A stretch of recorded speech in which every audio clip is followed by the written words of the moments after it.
pieņemsim, mums ir kaut kādas maliņas, kā tāds, es paņēmu ar tā malu nobraucu gar to maliņu, un viņš man izmet uz centru, jo visu pamat darbu dara centrālā birsta. Ļoti tāds primitīvs.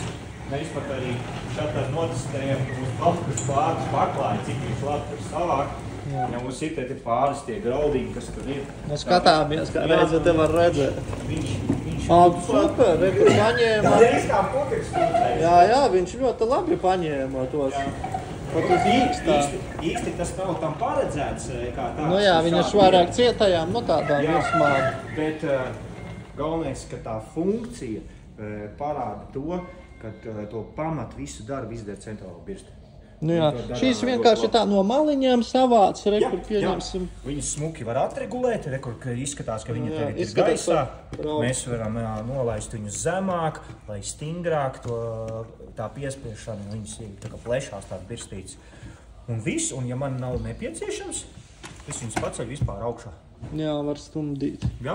Nu, protams, ar šo būs ātrāk nekā ar kaut kādu putekļu sūci, jo te jau cits platums, es nezinu, centimetri, cik 80 kaut kāds savākšanas ar birstiem.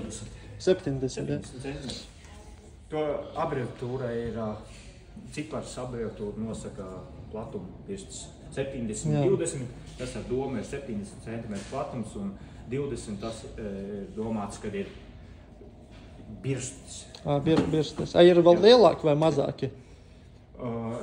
Kas mazāk? Nu, modeļi ir 80, pieņemsim, 80 Nē, tā būs cita, šī ir manuālā iekārta. Protams, šādas klases iekārtas arī ir ar elektrisko piedziņu, kas ir nedaudz lielāka, ar nospiešanas filtru. Tātad šī ir pati vienkāršākā un jau tautā iemīļot